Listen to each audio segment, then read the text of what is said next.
Makumburiro is a charitable trust that places 8 promising students per year into Zimbabwe private schools, as well as offering a place in a specifically designed residential study center.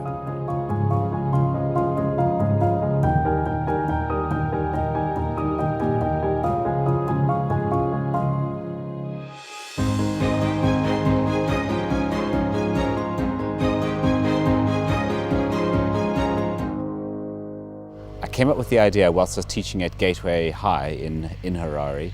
There were some students there that were on a scholarship and they were traveling long distances home every day. These students were amazing. I really wanted to be able to also have a personal touch in their lives.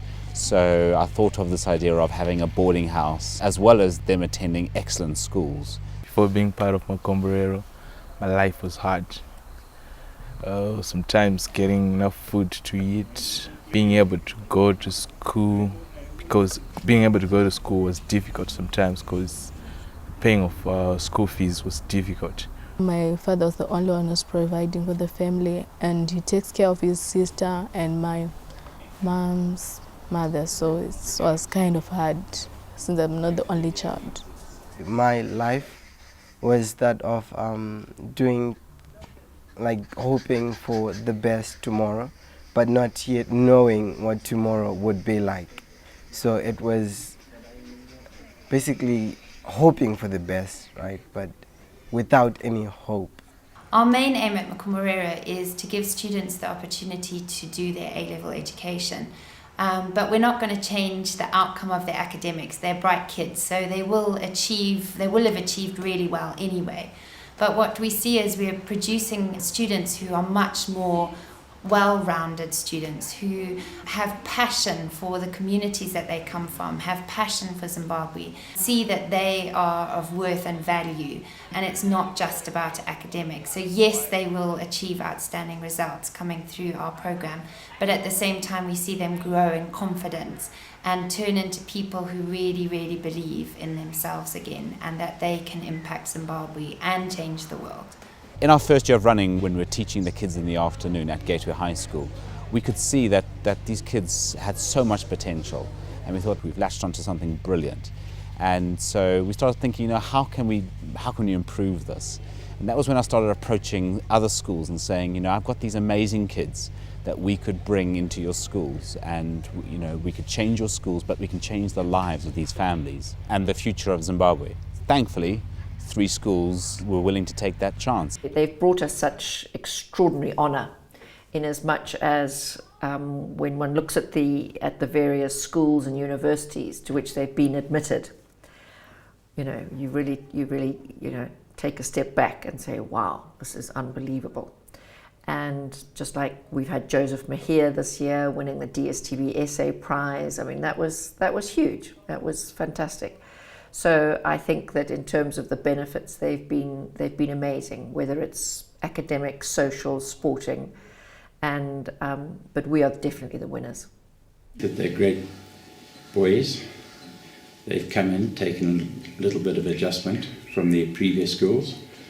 Very bright boys, hardworking, conscientious, and we expect all boys to participate fully in extracurricular activities, and many of them have achieved the top spots, getting their not only academic colours but also their sporting cultural colours. So overall they really are nice kids. The infrastructure is so different because at my school the laboratories were not so well equipped, but at this new school everything is different. Everything is there, the resources, the internet, the textbooks, and the pupil-teacher ratio is lower than at my previous school. Firstly, the teachers, they are great, they are very friendly, and they make the subjects really interesting. I also love doing practicals for my subjects, science subjects, and I also enjoy clubs. I have all the books. At my previous school, I had like a few textbooks. We used to share, but then at this school, I have everything for my own self. It's brought a social opening because they've realised that you don't need to be in the upper echelons of society to be a really acceptable, cool kid.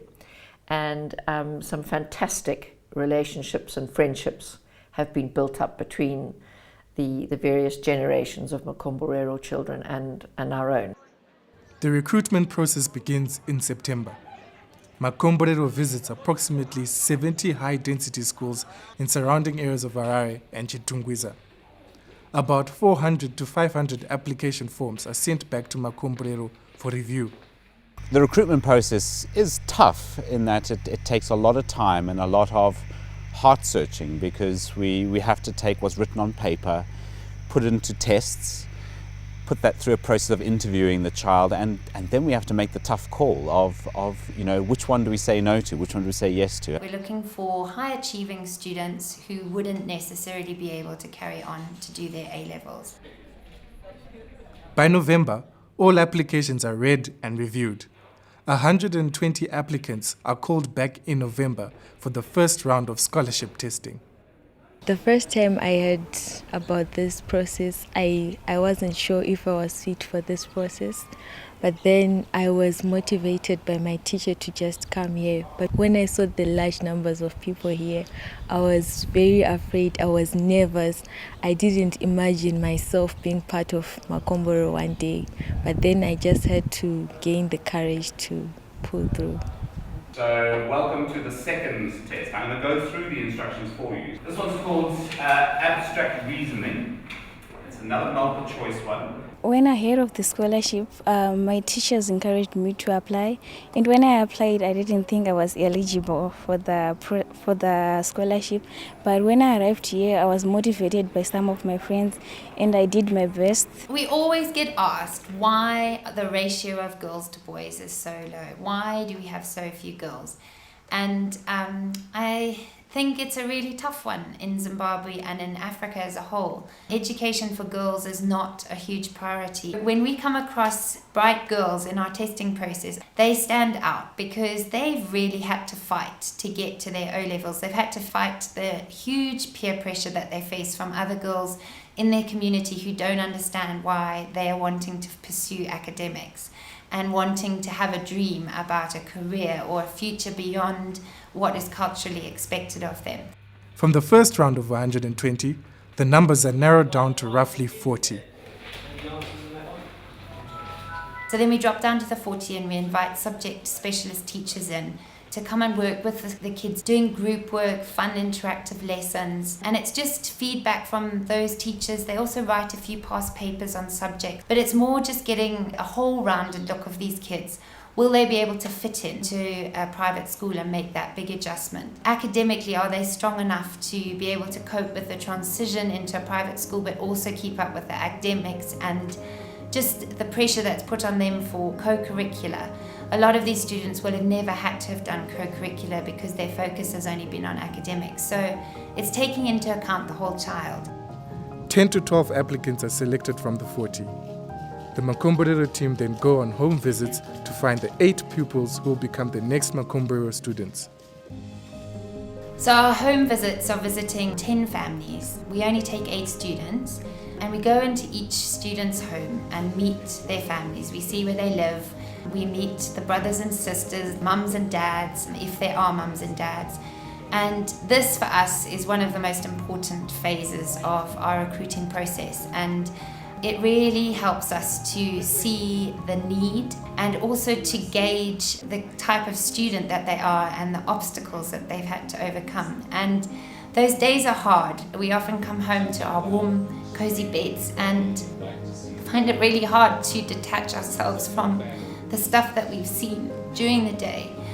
But it reminds us how privileged we are, but also it reminds us how much we want to do this and how much we want to see these students' lives changed. So as hard as those days are, they're incredibly humbling and a real privilege for us to be able to step into these families' homes. And what an amazing opportunity for them to open up their homes to us and to be vulnerable about the realities of their financial situation, the realities of fees that haven't been paid, and just the struggles that they face as a family. And for us, those are such key times. And it's great because we go as a team. So my Banga comes with us, our administrator comes with us, Mark and I do it together. So we're all really able to feed back to each other and And generally what's so amazing is we're always so united. Once the Makumbrera have made their final choice of 8, the students are called and the process of buying uniforms and settling them into the residence begins.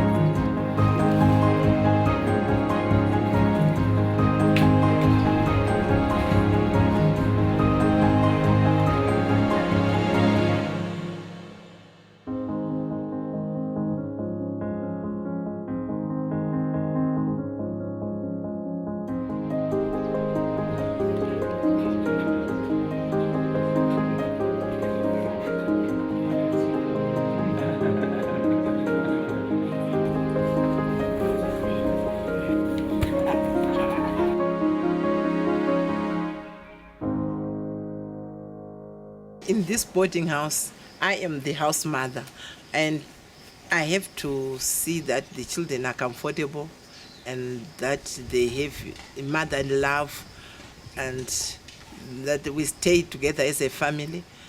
And also I have to talk occasionally, talk to the children one-to-one so that I know their concerns and even if there are any problems or joys as well. You have Miss Banga, she's like our mother, and it's like having your mother everywhere. And if you have your mother everywhere, you always feel safe. I like the boarding house because we live as a family. We're like 16 of us. We have everything, kitchens, bedrooms. It brings you that setup whereby you feel at home. We've got to learn to live together and work together.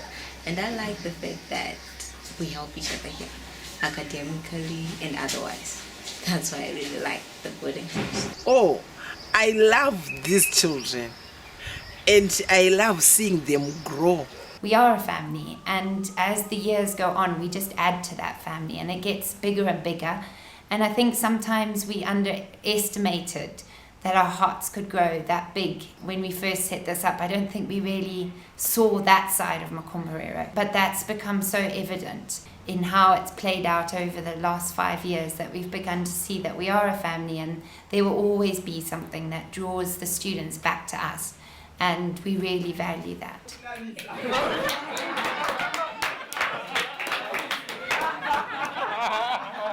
But we also do community service together where the students have the opportunity to give back to their schools. And we have structured community service, which is what we put on as Makumbrera that they take part in.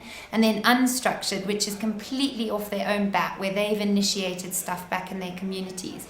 We run a revision school in the August school holidays at past schools that our students have come from. And this is helping kids who are just about to write their GCSE O-levels with revision classes, and our students are there helping. Today we've come into the school to run our revision school, and we have a big group of students which have been drawn from various schools around Harare, and we are running 3 sessions that we're running in rotation with them. We have a team of teachers who come into the schools to do the revision schools with us, as well as our students. It's really lovely to see how relationships are built in these few days that we have contact with these students. The first one is mathematics, working through past paper questions and helping the kids with concepts that they might be struggling on, and we provide stationery packs for all the students so they've got stationery to write on while they're with us.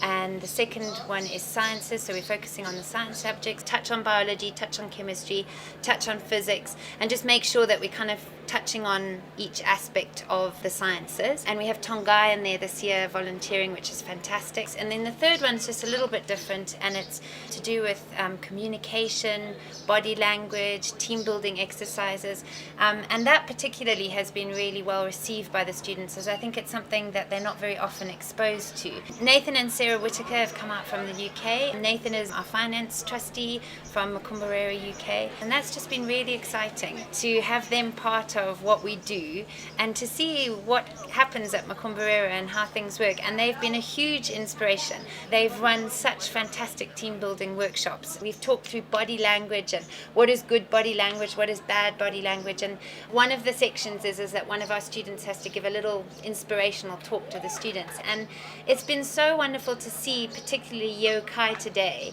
a student who couldn't look us in the eye when we met her, so shy. Her English was very broken, and just to see a year and a half with us, her standing up in front of a room of like 100 kids, being able to present and share her story. I went on to apply for the Macombero testing, and luckily I got the scholarship to go to Gateway High School. I wrote my And for us, that's what Makomborera is about. Yes, we change kids' lives academically, but we're also changing them and they're believing in themselves again. Scholarship has changed my life because before I came to Makomborera, all I thought about was studying. I didn't have time to do any other things. But through Makomborera, I went to St. George's. They taught me other things, like to participate in chess, quiz, debate. So that has changed my life. I now understand that I have some other qualities that I didn't know before. I think Makomborera, the aim overall would be to impact a few lives, a few families, in the hope that when they have completed their tertiary education and come back to Zimbabwe, that they'll invest in Zimbabwe and they'll be able to change the lives of many Zimbabweans. And that, I think, would be just absolutely fantastic.